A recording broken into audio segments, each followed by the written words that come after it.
Hola, buenos días a todos. Bienvenidos a esta mesa inicial del Congreso de la Sociedad Española de Patología Digestiva, mesa que cursa sobre comunicaciones orales breves en la parte de páncreas. Antes de nada, antes de empezar, me gustaría agradecer a la organización su invitación a participar como moderador en esta mesa y, sobre todo, sí me gustaría resaltar el papel tan importante que ha hecho la organización y, muy en concreto, pues tanto Maika como Ricardo, para poder llevar a cabo la presentación de este congreso en forma online, en vez de presencial por las circunstancias en las que estamos. Hago, por supuesto, extensible mi agradecimiento al esfuerzo realizado por los ponentes, por el hecho que supone el tener que adaptarse pues, a este formato y a esta forma de presentación de sus trabajos. Con lo cual, de verdad, muchas gracias a todos los que estáis aquí participando. Ya sin más dilación, vamos a empezar con la primera comunicación oral breve, que está a cargo del doctor Álvaro Terán, del Hospital Universitario Marqués de Valdecilla, cuyo título es Perforación post-CPRE, la importancia del tratamiento endoscópico. Rogaría a los ponentes, por favor, que se ajustasen al tiempo que tienen, que son unos 3 minutos, para dejar un margen de 2 minutos para las preguntas posteriormente. Muchas gracias. Álvaro, cuando quieras, todo tuyo. Parece que... Bueno, pues vamos allá. Bueno, la perforación, al menos a mi modo de ver, es la complicación más temida de la CPRE. Aunque es una complicación infrecuente, hay un error ahí, me sobra un 0, está registrada en torno al 0,6% de su incidencia, pues tiene una elevada morbimortalidad, ¿no?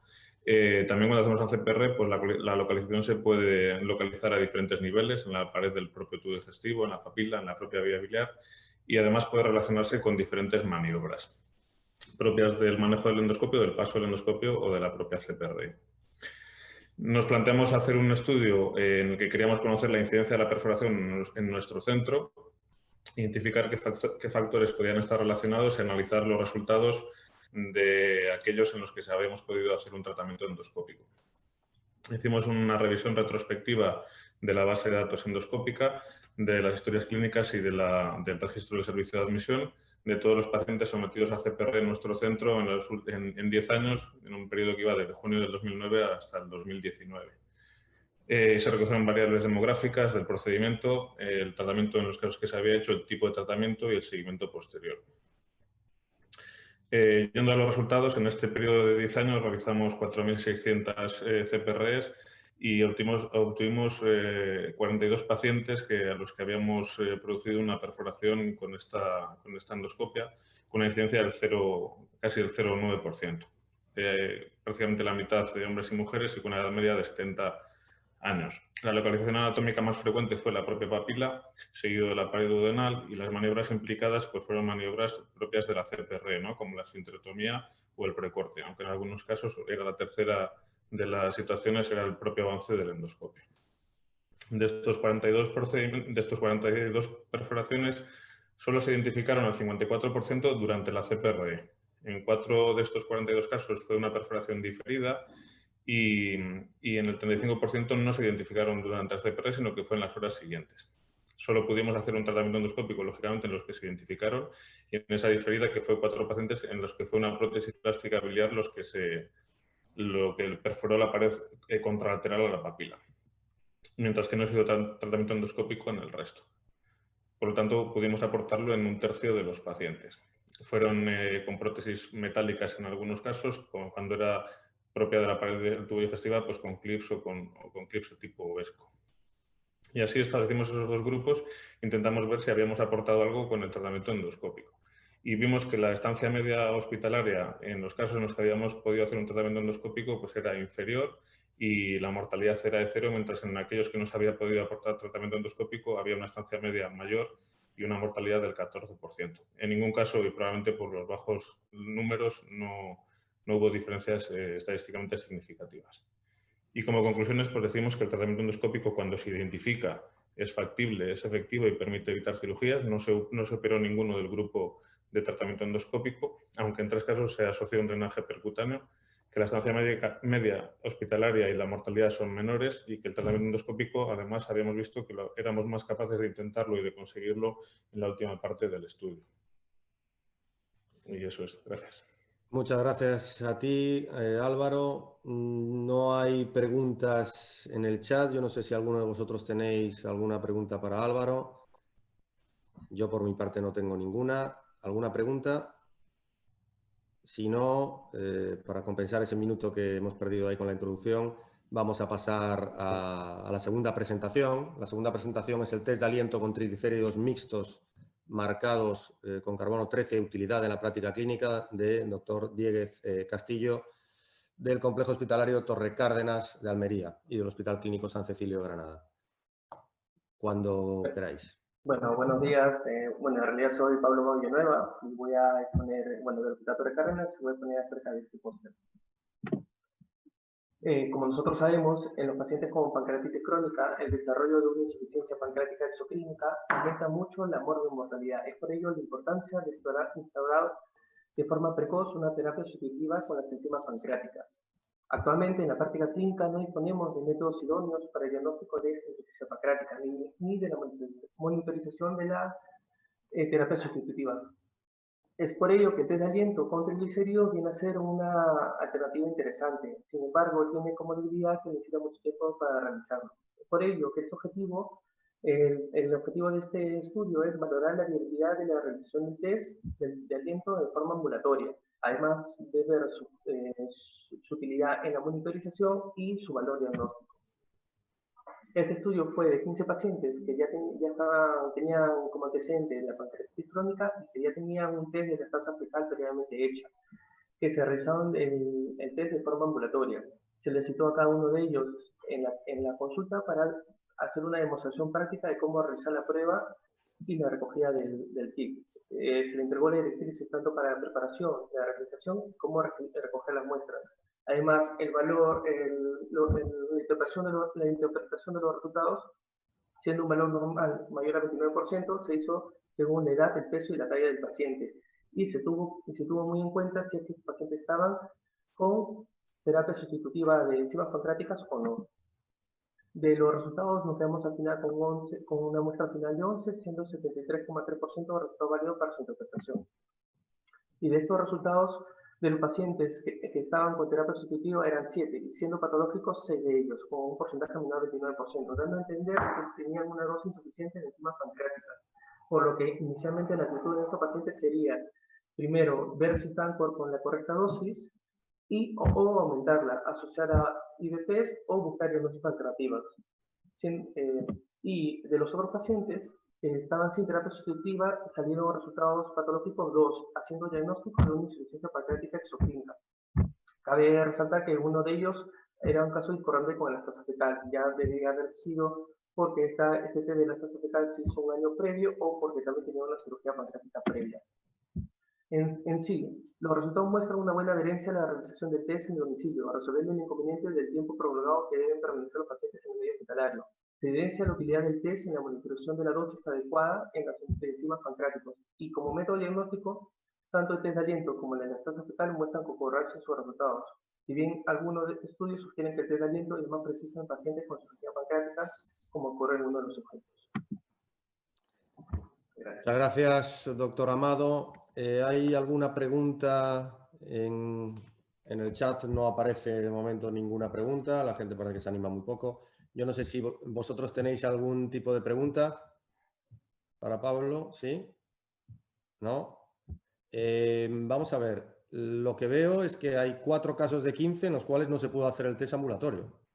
No, esos 4 se hizo de forma ambulatoria, solamente que 4 de 15 los 4 de 15 no, lo que pasa es que 2 de ellos no hicieron el test, o sea, se les entregó las directrices, pero no lo hicieron en su casa. ¿Se puede saber por qué? ¿Porque no quisieron hacerlo? Sí, porque no quisieron, más que nada.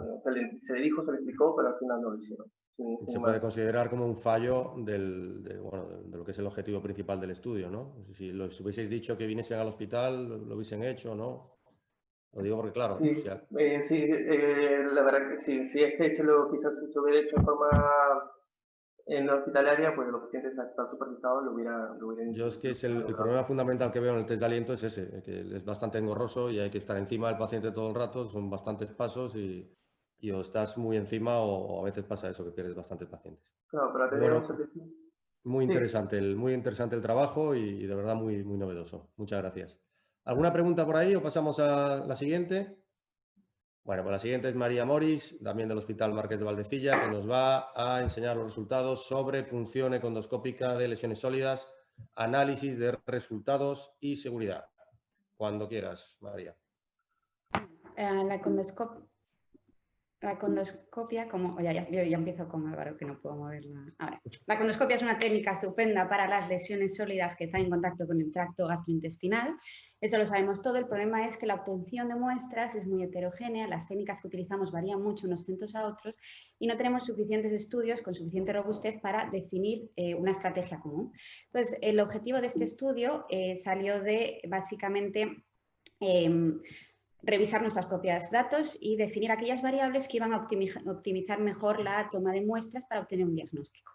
El análisis es muy sencillo, es un análisis totalmente retrospectivo, descriptivo, un único centro, un centro de tercer nivel, en el cual cogimos durante 3 años, del 2017 al 2020, todas aquellas econdoscopias que hicimos de forma consecutiva y aquellas en las que habíamos hecho una punción de una lesión sólida del tracto gastrointestinal.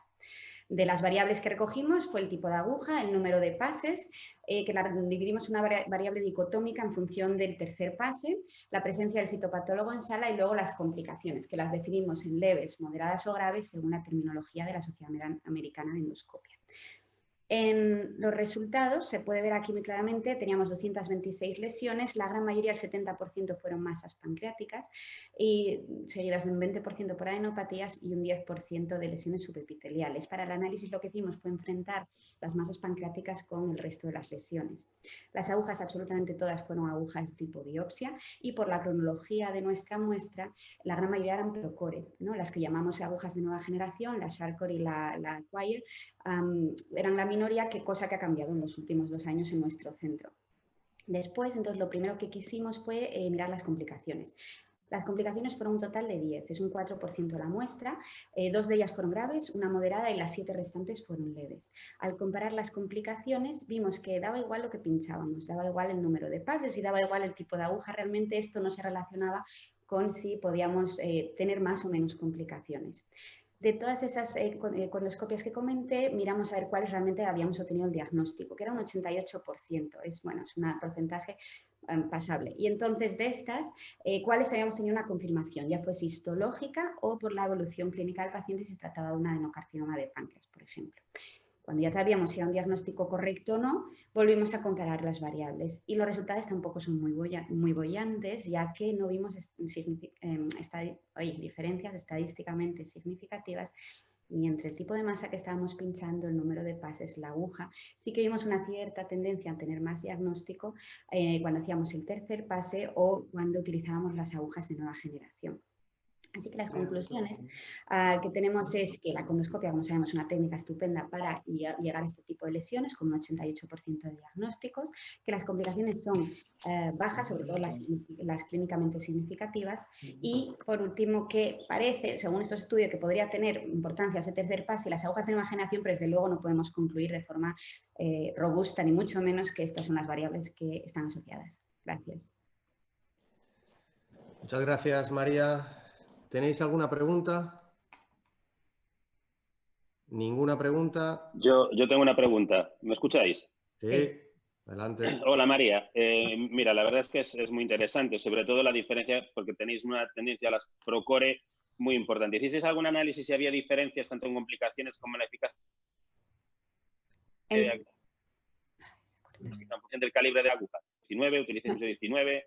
Correcto, no, de hecho lo estábamos hablando porque la gran mayoría eran 22G, tuvimos una 25 por lo de siempre, la porción, por hacerlo desde segunda porción duodenal en una posición inestable, pero realmente por defecto utilizamos la de 22G, con lo cual no tenemos suficiente muestra para hacer un análisis más estratificado. Y lo de la Procore, que estoy de acuerdo contigo, por eso lo quise comentar, antiguamente era lo que se usaba, ahora mismo realmente las dejamos, yo creo que ya ni las usamos, utilizamos la Charcot, que es la que tenemos aquí, porque en el centro tenemos esta. Al haber cogido desde el 2017, pues nos ha pasado eso, que tenemos la gran mayoría Procore. Pero no, sería interesante obviamente el calibre, pero por defecto utilizamos las 22G. Yo no sé si hay posibilidad de... Se acaba de llegar una pregunta al chat sobre la comunicación anterior. No sé si es posible todavía, si tenemos al doctor Amado, bueno, nos preguntan, la verdad es que es una pregunta para todos, es si estamos haciendo referencia a la presentación anterior. La pregunta es, ¿tenéis triglicéridos marcados? ¿Cómo se sorprende de que realmente tenga disponibilidad de triglicéridos? Es un problema, yo creo que extensible a todos los hospitales. Hay muchos hospitales que no compran realmente los triglicéridos o no entran dentro de lo que es la cartera de servicios. Y bueno, más que una pregunta, yo creo que es un comentario, ¿no? O una queja lo que está haciendo el médico que plantea la pregunta. No sé si tenéis algún otro comentario. Volvemos Hombre, yo otra al vez. respecto, Dime, José, al Julio. respecto de lo de los triglicéridos, que tú y yo lo sufrimos porque somos del centro probablemente que más los hemos utilizado, sí es verdad que con la empresa que los suministraba en España ha habido un problema y ahora es complejo y de hecho nosotros muchas veces lo que tenemos que hacer es comprar el isótopo como en el extranjero, ¿no? Entonces, sí es cierto que es complejo adquirir el sustrato, la medición no es tan compleja porque el aparato que se utiliza es el mismo que el Tauquip para el Helicobacter. Pero sí es verdad que no es fácil en este momento conseguir sustrato y tú y yo lo sabemos porque cuando tenemos algunos trabajos que hemos tenido dificultades para poder utilizar el test de aliento con lo bueno que es por problemas con el suministro. Muy bien, venga, vamos a pasar a la siguiente, que vamos un poco mal de tiempo. Estudio observacional sobre las características y el riesgo de recurrencia de la pancreatitis aguda inducida por fármacos del doctor Diego Rojo del Hospital Universitario Ramón y Cajal. Adelante, Diego, cuando quieras. Buenos días. Como ya sabemos, la pancreatitis aguda es una patología importante por su elevada frecuencia y morbimortalidad. El 80% de los casos se deben a una etiología biliar o al consumo de alcohol y dentro del 20% restante tenemos los fármacos. Sin embargo, hay dificultades a la hora de establecer el diagnóstico por la problemática para establecer la causalidad y el gran número de fármacos que tenemos implicados. Como objetivos para el estudio nos planteamos describir las características de la pancreatitis aguda inducida por fármacos, conocer los fármacos implicados y el tiempo de latencia, así como evaluar el riesgo de recurrencia de la pancreatitis aguda. Para ello diseñamos un estudio muy sencillo, observacional, retrospectivo de cohortes que fue aprobado por el Comité Ético. Se estudiaron todos los pacientes con ingreso en nuestro servicio catalogados como pancreatitis aguda inducida por fármacos entre enero de 2008 y enero de 2018. Las definiciones que utilizamos fueron la clasificación de Atlanta revisada para la gravedad y las complicaciones, el tiempo de latencia siendo corto, menor de 24 horas, medio entre 1 y 30 días y largo, mayor de 30 días, y por último la clasificación de Badalov, que establece la probabilidad de asociación de un fármaco. A nivel estadístico utilizamos las variables descriptivas habituales y analizamos el riesgo de recurrencia mediante el método de Kaplan-Meier. Aquí tenemos los resultados, en los que, como vemos, de las 1.665 pancreatitis agudas en este periodo, 47, un 3%, se catalogaron como inducidas por fármacos. La distribución por sexos fue similar y la edad mediana al diagnóstico de 41 años. Como comorbilidades importantes, destacar un 32% de fumadores y un 62% de enfermedad inflamatoria intestinal, así como 5 pacientes que habían presentado una pancreatitis aguda previa, 4 de ellas por fármacos. La amilasa y la lipasa estaban elevadas en todos los pacientes, salvo en 2, y la PCR media al ingreso y pico fueron de 53 y 104. También destacar que el tiempo de latencia en casi todos los pacientes, en un 87%, fue medio, entre 1 y 30 días. Como podemos ver en el gráfico, gran cantidad de fármacos se asociaron, en total 18, con distintos grupos terapéuticos. El que destaca por mayor número de frecuencias serían los tiopurínicos, sobre todo la azatioprina, que causó 26 de los 47 casos de pancreatitis por fármacos.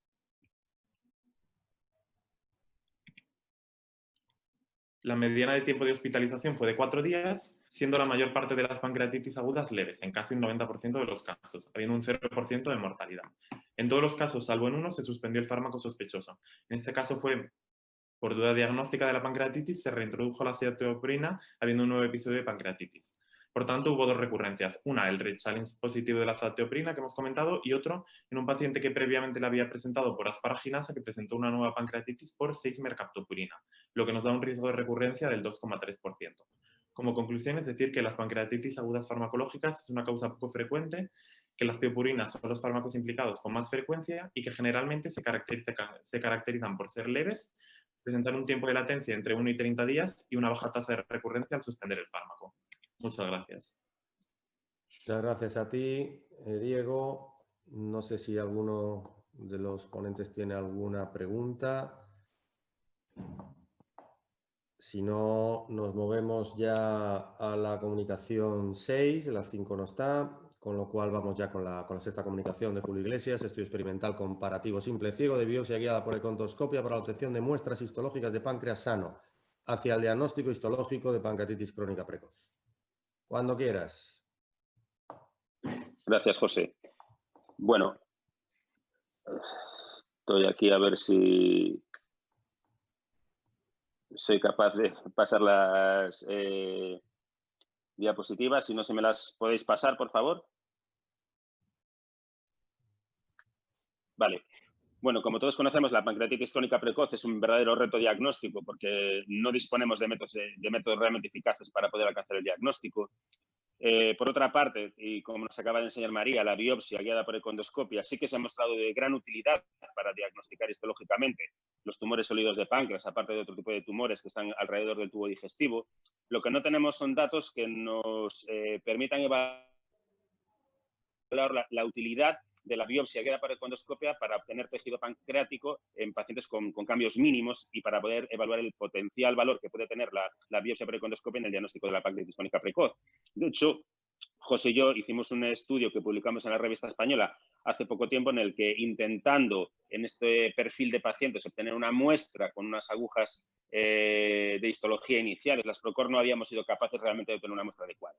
Con lo cual, el objetivo que nos planteamos en este estudio es evaluar la eficacia de las agujas que tenemos disponibles en este momento para ver si podemos obtener muestras histológicas de un páncreas sano y, por tanto, si podemos acceder a diagnosticar histológicamente la pancreatitis crónica.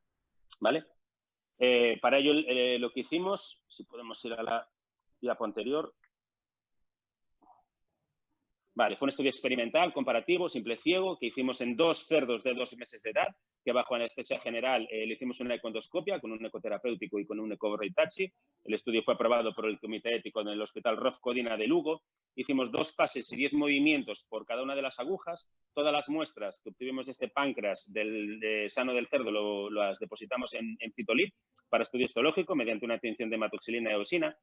Codificamos todas las muestras y las remitimos de forma ciega a nuestros patólogos expertos para el estudio citohistológico pancreático y analizamos la presencia de cilindro de tejido, la fragmentación, el tamaño, la cantidad de sangre y la calidad de la muestra para su valoración histológica, bien si era satisfactoria o no satisfactoria. Aquí vemos los resultados en todas las hojas que utilizamos: Sarcor de 22, 25 y 19, Acquire de los 3 calibres, la nueva aguja de Mediglob, la Sonotip, y utilizamos la aguja Procor.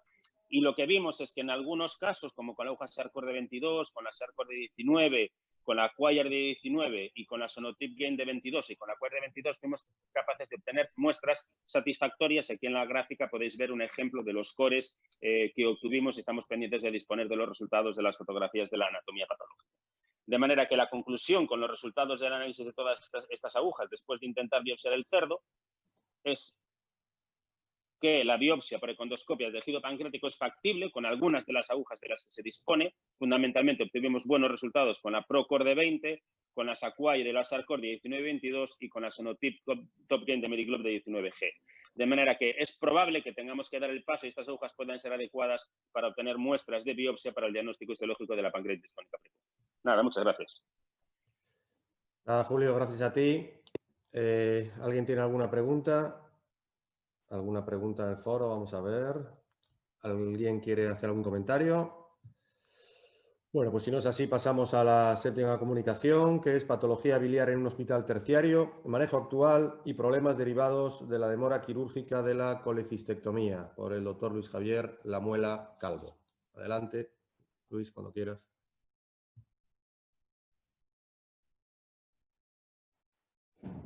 Hola. Active micro, por favor. Damos paso al doctor Lamuela, por favor.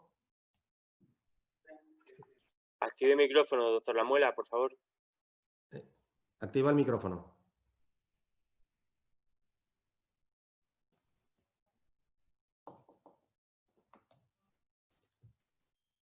¿Ahora? ¿Sí? Ahora se te oye, sí. Hola, buenos días a todos. Bueno, las complicaciones biliares secundarias a litiasis son frecuentes y en su tratamiento, de acuerdo con las guías clínicas, en muchas ocasiones deberían ir seguidas con una colecistectomía, bien sea durante el ingreso o bien de forma precoz o temprana tras el alta. En muchas ocasiones, en muchos hospitales, la dificultad para llevarla supone una demora que pueda acompañarse de reingresos que podemos considerar evitables. Por eso nos planteamos como objetivos del estudio describir el manejo actual de los ingresos que hacen por estas patologías biliares, no sea el terciario, y analizar las consecuencias en términos de mortalidad en función de haber realizado la colecistectomía o no. Hemos llevado a cabo un estudio retrospectivo que incluye todos los pacientes ingresados por episodio biliar con indicación de colecistectomía, como decimos, durante el ingreso o temprana tras el alta, durante el año 2016 en nuestro centro. Se analiza el manejo inicial y eventos en los 2 años siguientes al ingreso en función de si fueron colecistomizados o no. Bien, se incluyó un total de 237 pacientes con diagnósticos de colecistitis aguda biliar, pancreatitis aguda litiásica sin criterios de gravedad, pancreatitis aguda litiásica y coledocolitiasis. La gran mayoría de ellos ingresaron en el servicio digestivo, a excepción de las colecistitis agudas, donde podemos ver que solo algo más del 50% fueron ingresadas a cargo de cirugía. Una vez excluidos aquellos de alto riesgo quirúrgico, durante el ingreso se realizó colecistectomía a 28 casos, suponiendo un 13% del total. 25 corresponden a colecistitis aguda, lo que es un 30% del total de casos de esta patología, una pancreatitis aguda y 2 a coledocolitiasis, por ninguna colangitis aguda, habiendo únicamente una complicación quirúrgica o postquirúrgica. Fueron más frecuentemente operados aquellos pacientes más jóvenes, aún quitando aquellos no intervenidos por alto riesgo quirúrgico, como digo, y si revisamos los motivos por los cuales no fueron intervenidos, llama la atención que mientras que en las colecistitis la mayoría de casos fue por decisión del cirujano, en la inmensa mayoría del restante fue por ni siquiera avisar al servicio de cirugía. De los 177 pacientes no intervenidos al alta y sucedidos de colecistectomía, durante el ingreso fueron operados 109, con una mediana de tiempo de 206 días tras el alta. Hubo más reingresos en el grupo de intervención durante el primer ingreso índice que en aquellos en los que sí que se operaron con los porcentajes que podemos ver, de los cuales podemos extraer que 1 de cada 3 pacientes que se den alta pendientes de colecistectomía reingresarán durante estos 2 años, casi la mayoría de ellos serán durante el primer año, incluso que harán casi 1 de cada 2 personas que ingresen por colecistitis aguda, fundamentalmente, como digo, en el primer año. Y estos reingresos, que podríamos considerar evitables, ocasionaron un sumatorio de 653 días de estancia media extra frente a los 26 días de los operados durante el primer ingreso. Por tanto, podemos concluir que nuestros resultados sugieren que los pacientes con un primer ingreso por truncación litiásica deberían ser operados durante el ingreso de la forma, o al menos de la forma más precoz posible, ya que su demora conduce a mortalidad en forma de reingresos evitables. Muchas gracias. Muchas gracias, doctor Lamuela. Me gustaría en este momento hacer un inciso sobre la comunicación anterior. Hay 2 preguntas en el chat. Viene a ser la misma pregunta. Vienen a comentar si la muestra citohistológica será suficiente para estudiar la arquitectura y establecer un diagnóstico como el de pancreatitis crónica y si es posible que necesitemos patólogos especializados. Puedo responder yo a la pregunta. Estoy totalmente de acuerdo. De ahí el estudio experimental que se está haciendo para ver qué aguja consigue un material histológico de calidad. Es cierto que hasta ahora lo que estamos viendo, sobre todo en pancreatitis crónica precoz, es que como mucho puedes identificar algo de fibrosis, infiltrado inflamatorio, pero no una muestra de suficiente calidad para hacer un diagnóstico histológico de pancreatitis crónica, con lo cual es una pregunta que viene muy al tema. Por supuesto, necesitamos patólogos especializados, tanto en patología pancreática como en citohistología pancreática. Eso es clave y fundamental para todo lo que hacemos. No sé si han quedado respondidas las preguntas del chat. Si queréis hacer algún comentario sobre esta última presentación del doctor Lamuela, adelante. No sé si tenéis alguna pregunta más. Si no, pasamos ya directamente a lo que sería la octava comunicación. Coledocodonostomía con prótesis de aposición luminal sobre guía tras dilatación forzada coledocal con contraste y suero, de la doctora Urteaga Casares del Hospital Universitario de Araba, Vitoria. Adelante, cuando quieras. Buenos días. Buenos días.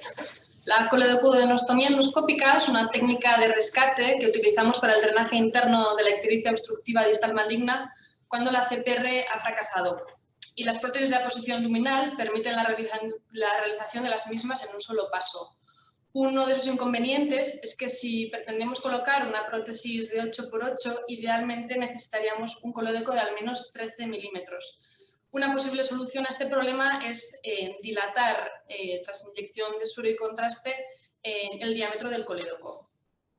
Presentamos la técnica de colocación de prótesis de aposición luminal mediante la dilatación artificial, para lo que en nuestro centro utilizamos un ecoendoscopio lineal, una aguja de 19 Gs, una guía alto de rendimiento de 0,025 y en nuestro caso las prótesis de 8 por 8 milímetros.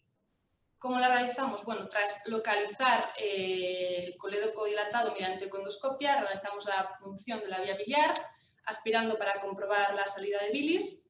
Posteriormente, hacemos la inyección de una mezcla de suero y contraste y pasamos la guía, como se ve, bueno, como se aprecia en la imagen. Finalmente, a través de la guía, pasamos el sistema de liberación de prótesis y la prótesis queda liberada. Una vez la guía está ya en la vía biliar, aprovechamos para colocar un catéter doble pigtail que queda tras prótesis, como se puede apreciar en la imagen. Para ver los resultados que nos da esta técnica, hemos realizado este estudio descriptivo retrospectivo de nuestro centro entre noviembre del 2018 y enero del 2020, en el que hemos incluido a todos los pacientes sometidos a la misma que tenían una vía biliar dilatada, pero menor de 13 milímetros. Son en total 5 pacientes, con una dilatación media del colédoco medido al inicio del procedimiento mediante ecoendoscopia de 12,4 milímetros. En todos ellos se había intentado previamente una CPRE que fue fallida en 3 casos por un adenocarcinoma de páncreas que obstruía el duodeno, un ampuloma en el que la canulación fue imposible y un adenocarcinoma duodenal obstructivo. Obtuvimos el éxito técnico en todos los casos y el éxito clínico que hemos definido como un descenso de más del 70% de la bilirrubina total en el 80%, dado que una de las pacientes falleció al 4º día después del procedimiento por causas ajenas al mismo, sin tener tiempo para ver si la despigmentación era adecuada o no, y no registramos complicaciones relacionadas con la técnica.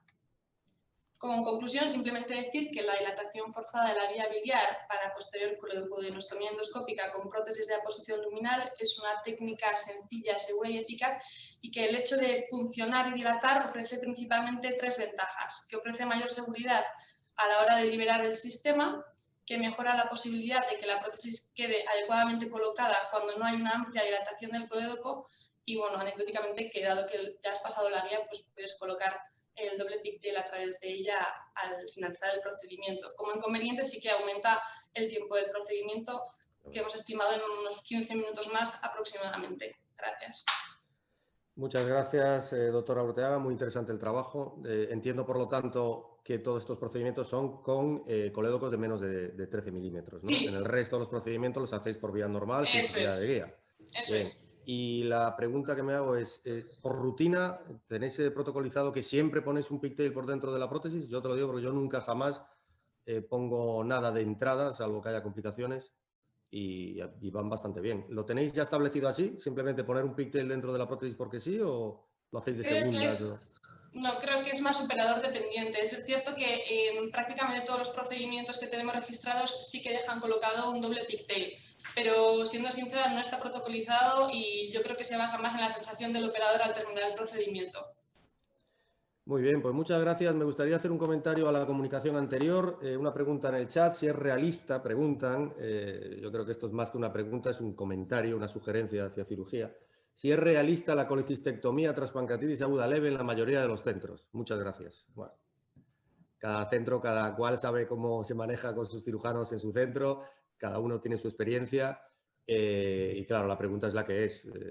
Mi centro no es muy realista, realmente la verdad es esa, ¿no? Y en muchos centros se podrá hacer bien y en otros no tan bien. Pero lo que sí debemos saber es las conclusiones del trabajo, y es que la tasa de recidivas es absolutamente inaceptable, y lo que prolonga la estancia media es igualmente inaceptable, y los costes, tanto clínicos para el paciente como económicos, son absolutamente inaceptables. Y eso es la clave de todo y lo que debemos saber y lo que debemos transmitir a nuestros gerentes, independientemente de que se hagan de una forma u otra en función de la idiosincrasia de cada hospital. No sé si tenéis algún comentario, porque si no vamos un poquito más de tiempo, pasaremos a la siguiente. ¿Queréis comentar algo? Los pocos que quedáis ya aquí, porque ya 5 se han ido. Bueno, pues pasamos entonces a la novena presentación, que es la econdoscopia frente a otras pruebas de imagen en el diagnóstico de pacientes con dilatación de la vía biliar, que va a presentar el doctor Fernández Cano del Hospital Universitario Virgen de las Nieves de Granada. Adelante. Hola, buenos días a todos los asistentes y gracias, doctor Lariño. Comenzamos con esta presentación sobre ecoendoscopia, diciendo que la dilatación de la vía biliar es un problema frecuente en la práctica clínica con múltiples técnicas para su estudio cuya rentabilidad está aún por definir, pues sorprendentemente no hay mucha evidencia sólida al respecto. Nuestro objetivo en este trabajo fue analizar la precisión diagnóstica de la ecoendoscopia en pacientes con dilatación de la vía biliar. Para ello hicimos un estudio prospectivo de pacientes remitidos a nuestra unidad para la realización de ecoendoscopia durante 114 meses, comprendidos entre enero de 2010 y junio de 2019. La variable resultado fue una variable compuesta que definía la presencia de patología relevante en CPRE o cirugía y la confirmación o no de los hallazgos que previamente se habían obtenido en la ecoendoscopia, en un plazo no superior a 3 meses. Se definió como patología relevante cualquier hallazgo que justificase las intervenciones realizadas. Obtuvimos una muestra de 301 pacientes, cuyo 55% estaba formado por mujeres y todos fueron sometidos a CPRE o cirugía por obstrucción biliar. A todos se les realizó de forma preliminar una ecografía abdominal y una ecoendoscopia, excepto a 27 pacientes a los que se les realizó colangioresonancia magnética por ser candidatos de riesgo para la sedación en ecoendoscopia. La ecoendoscopia demostró una sensibilidad de 92,5%, con un valor predictivo positivo del 97,5%, pero con una especificidad en nuestra muestra de un 12,5% y un valor predictivo negativo del 4,5%. Sin embargo, al excluir los casos realizados sobre pacientes con patología diferida de vesícula, aquellos que desarrollaban colecistitis en la evolución o los realizados durante la formación en la técnica, observamos un aumento de la precisión con una sensibilidad del 95% y una especificidad de un 66,5%, un valor predictivo positivo del 95% y un valor predictivo negativo del 66,7%. En comparación, la ecografía abdominal demostró una sensibilidad inferior con un 87% y un valor predictivo positivo del 96%. En la colangioresonancia la sensibilidad fue de un 96,4% con un valor predictivo positivo del 93%. Como conclusiones, decir que la ecoendoscopia es una técnica precisa en el estudio de la dilatación de la vía biliar, a tener en cuenta frente a sus competidoras, sobre todo por su alta sensibilidad, y es importante tenerla en cuenta y tener en cuenta que se trata de una técnica operador dependiente y su precisión va a mejorar con la experiencia. En un futuro, con estudios más robustos, se podría posicionar como la técnica de referencia en el diagnóstico de dilatación de la vía biliar, a tener en consideración que es menos invasiva que la CPRE. Muchas gracias por su atención. Muchas gracias. ¿Queréis comentar algo sobre esta comunicación? ¿Alguna duda, alguna pregunta, alguna cuestión? Tenemos algo de tiempo. ¿Nada? Bueno, pues pasaremos entonces a la siguiente, que es la número 10, cuyo título es Reingresos por complicaciones biliares en pacientes con colecistitis aguda biliar tratados de forma conservadora por sospecha de coledocolitiasis concomitante, de la doctora Carmen Lara Romero, del Hospital Universitario Puerto Real de Cádiz. Adelante, Carmen, cuando quieras. Hola, buenos días. Vale. Bueno, como todos sabemos, la colecistectomía laparoscópica es el tratamiento gold estándar de las colecistitis agudas. La coledocolitiasis concomitante es un evento que se puede presentar hasta en un 20% de los casos y cuyo manejo ideal es algo controvertido. La tendencia actual es hacer en primer lugar una limpieza de la vía biliar mediante CPRE y en segundo lugar una colecistectomía laparoscópica precoz. La demora en esta colecistectomía, que debería ser precoz, se traduce en nuevas complicaciones biliares y nuevos reingresos en estos pacientes. Nuestro estudio es un retrospectivo bicéntrico del Hospital Universitario de Puerto Real de Cádiz y el Universitario Virgen Macarena de Sevilla, con una recogida de datos de pacientes ingresados entre junio de 2015 y octubre de 2017. Incluimos a los pacientes con un diagnóstico de colecistitis aguda según la guía de Tokio y que tuvieran además una sospecha de coledocolitiasis según la guía americana, entendiéndose por estas pacientes con coledocolitiasis en la ecografía de abdomen, bilirrubinas superiores a 4, perdón, es una errata, son 4 miligramos, y bilirrubinas superiores a 1,8 miligramos con dilatación de la vía biliar en la eco de abdomen o presencia de colangitis aguda. Excluimos a aquellos pacientes con estenosis benigna o maligna de la vía biliar, hepatopatías que tuvieran ya pruebas de la función hepática alteradas previamente, o pacientes con anatomías alteradas por cirugía hepatobiliar previa, gastrectomía o aquellos a los que se le hubiera realizado colecistostomía. Incluimos en total 137 pacientes, de los que llama la atención que la gran mayoría, a pesar del diagnóstico de colecistitis aguda, ingresan en la unidad de aparato digestivo. Vemos también que finalmente la coledocolitiasis se confirma en un 42,3% de los casos, mediante los métodos de confirmación más habituales, que fueron la ecografía y la colangioresonancia. En nuestro estudio no hubo ningún diagnóstico por ecoendoscopia, si bien algunos pacientes también fueron diagnosticados mediante la colangiografía por CPR, digamos el diagnóstico ya confirmatorio. Llama por último también la atención que la colecistectomía de forma urgente se realiza en un pequeño número de pacientes, se realizaron solo 9, y que la gran mayoría queda relegada a hacerse de forma programada. Esta cirugía programada, nuestro estudio tuvo una mediana de tiempo del episodio agudo a la intervención quirúrgica de 90 días. El número de reingresos por complicaciones biliares, entendiéndose por esta el nuevo episodio de colecistitis, colangitis o pancreatitis aguda biliar en los pacientes no intervenidos fue del 23,3%, siendo solo 4 de ellos reintervenidos de forma urgente en el reingreso, y el valor de bilirrubina al ingreso capaz de predecir la presencia de coledocolitiasis en nuestro estudio fue de 3,55 en pacientes con vía biliar dilatada y de 4,5 en pacientes con vía biliar normal, que son los que tengan mayor controversia. Se puede concluir, por lo tanto, de nuestro estudio que en menos del 45% de los pacientes con colecistitis aguda se llega a confirmar una obstrucción de la vía biliar por coledocolitiasis, que la tasa de reingresos por complicaciones biliares fue mayor del 20% en esos pacientes tratados de forma conservadora y que el valor de la bilirrubina al ingreso identificado como predictor de coledocolitiasis en nuestro estudio fue superior al establecido por la guía de la Sociedad Americana. Muchas gracias. Muchas gracias a ti, Carmen. Yo siempre que veo este tipo de trabajo, siempre creo que parece bastante evidente que no estamos haciendo las cosas del todo bien. No lo digo por vosotros, lo digo por la mayor parte de los centros de España, incluido también el nuestro.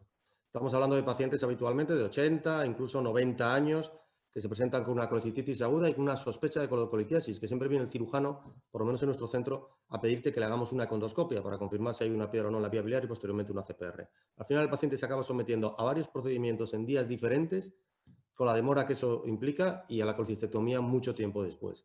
Debería existir, y yo creo que esto tiene que ser ya en un futuro corto o inmediato, la posibilidad de hacer todo en un acto. Debería poder existir la posibilidad de hacerle la condoscopia al paciente, la CPR justo después si hay coledocolitiasis y la colecistectomía laparoscópica justo después.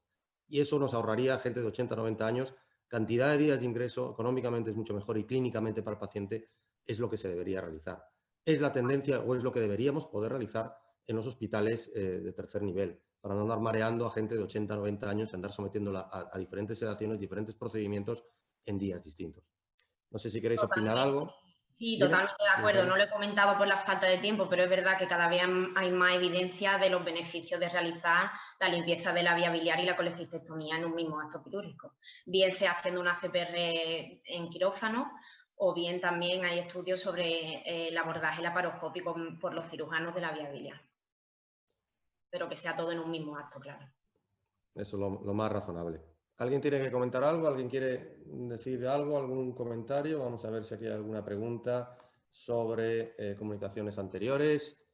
Parece ser que no, pues vamos con las dos últimas presentaciones. La número 11, esfinterotomía endoscópica, seguida de esfinteroplastia con balón grande en la extracción de cálculos coledocales difíciles del doctor Dura Gil del Hospital Clínico Universitario de Valladolid. Adelante. Hola, buenos días. Bueno, lo primero, pues nosotros sabemos que la técnica estándar para extracción de cálculos de la vía biliar común pues es la CPR con esfinterotomía. Pero bueno, hay veces en las que nos podemos encontrar con problemas en el caso de cálculos grandes o múltiples cálculos y la esfinterotomía aislada pues se puede quedarnos corta, ¿no? Y hace unos años se describió la técnica, pues, después de realizar la esfinterotomía, hacer una dilatación con balón grande como alternativa en estas situaciones difíciles, ¿no? Nosotros lo que hemos querido hacer en nuestro centro es comparar los resultados terapéuticos y de seguridad entre ambas técnicas para cálculos, pues, difíciles, ¿no?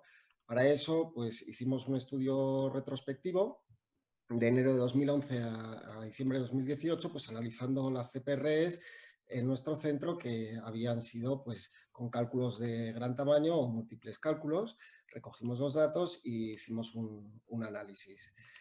Bueno, en total tuvimos 323 pacientes, de los cuales 249 se les hizo esfinterotomía aislada, mientras que 74, aparte de la esfinterotomía, después se le hizo una esfinteroplastia con balón grande.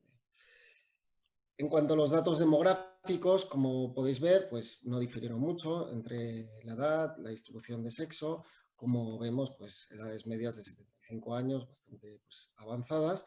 En cuanto a los datos endoscópicos, el número de cálculos, pues, se encontraba en torno a 3, sin diferencias significativas. Sin embargo, pues la media del cálculo de mayor tamaño era más grande en el caso de la esfinterotomía con dilatación posterior, ¿no?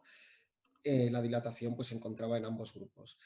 Lo que nosotros buscamos, ¿no? Los resultados, la extracción completa de los cálculos en la primera CPRE se encontraba en torno al 70% de los dos grupos, sin diferencias significativas, y los efectos adversos tampoco tuvieron diferencias significativas, pero vimos más efectos adversos en el caso de la esfinterotomía aislada. Estos efectos adversos, pues, fueron 3 pancreatitis agudas leves y 2 hemorragias que no precisaron tratamiento endoscópico ni transfusiones, ¿no? Como conclusión, pues no acabamos un poco de ver que existan diferencias en cuanto a la eficacia de las dos técnicas. Las dos, pues, la esfinterotomía aislada y la esfinterotomía seguida de dilatación, pues mostraron una similar eficacia. Lo que sí que podemos decir de la dilatación con balón tras la esfinterotomía es que nos salió que los cálculos más grandes era efectiva y con pocos efectos adversos. Ya está. Muchas gracias. Muchas gracias a ti. No sé si tenéis algún comentario. Bueno, me imagino que todos los casos que están incluidos en el grupo de dilatación, primero habéis intentado solo con la esfinterotomía hacer el arrastre con balón y al no salir hacéis la dilatación, ¿no? Ese es el motivo de dilatar. Eso ¿O hay no. gente que hace, pregunto, ¿en tu centro hay gente que hace esfinterotomía y dilatación sin hacer un intento de extracción de cálculo? Y esto son dos CPRistas y sí que si se preveía que iba a ser un cálculo difícil, a veces hacía ya directamente la esfinterotomía con la dilatación, o sea, con la dilatación después. ¿Y qué habéis hecho con el 30% de casos en los cuales no erais capaces de sacar los cálculos? Bueno, esto lo hemos puesto en el análisis, pero algunos de ellos se repetía CPR, que sí que al final era exitosa la segunda o la tercera, y en otros casos pues se recurría a litotricia mecánica o con Spyglass, pero en nuestro centro Spyglass no ha habido hasta hace poco, así que, o con litotricia, ¿no? En este sentido sí que hay estudios interesantes que hablan de que la utilización de la dilatación después de la esfinterotomía, pues parece que reduce la necesidad de litotricia, ¿no? No lo hemos analizado, pero creo que, pues bueno, que sería también interesante verlo, ¿no? Eso. Muy bien. ¿Algún comentario más? Vamos a ver si hay alguna pregunta por aquí en el chat y si no, yo creo que pasamos a la última comunicación, que es la eficacia de la retirada precoz de las prótesis de aposición luminal tipo Axios como método para la prevención de complicaciones hemorrágicas, del doctor Martínez Ortega del Hospital Universitario Ramón y Cajal de Madrid. Adelante, cuando quieras. Hola, buenos días, muchas gracias por la invitación. Bueno, como todos sabéis, las prótesis Axios han supuesto una revolución en el tratamiento de diferentes patologías digestivas.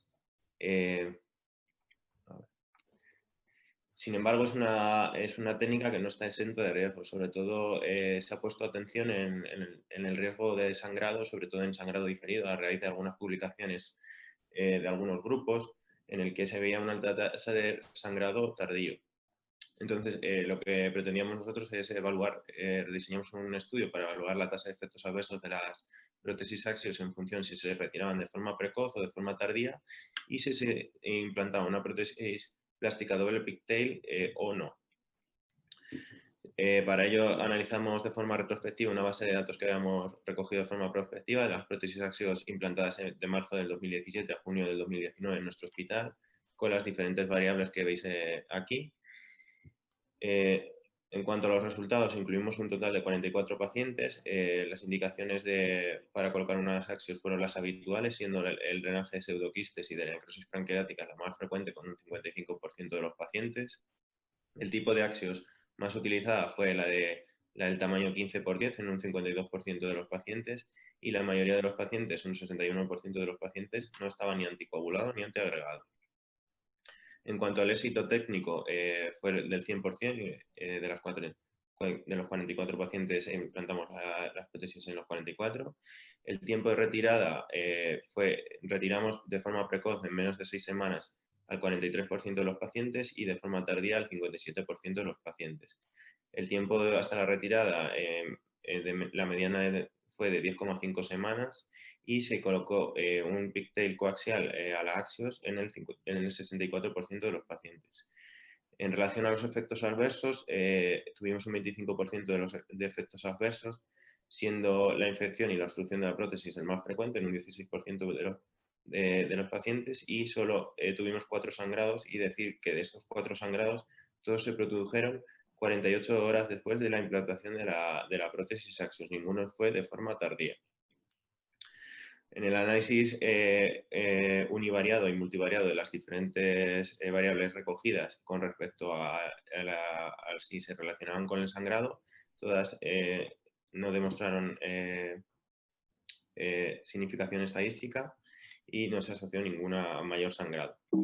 Por lo tanto, para concluir, la incidencia de efectos adversos en este estudio no se vio influenciada por la retirada precoz de las axios ni por la colocación coaxial de una prótesis doble pigtail, y la incidencia de efectos adversos hemorrágicos parece ser inferior a la descrita en la literatura, siendo más frecuente la disfunción protésica por obstrucción e infección secundaria. Muchas gracias. Muchas gracias a ti, totalmente de acuerdo con las conclusiones. Y es una simple pregunta. Has hablado de pacientes antiagregados, anticoagulados, que le habéis retirado la antiagregación previa al procedimiento. Sí, eso es.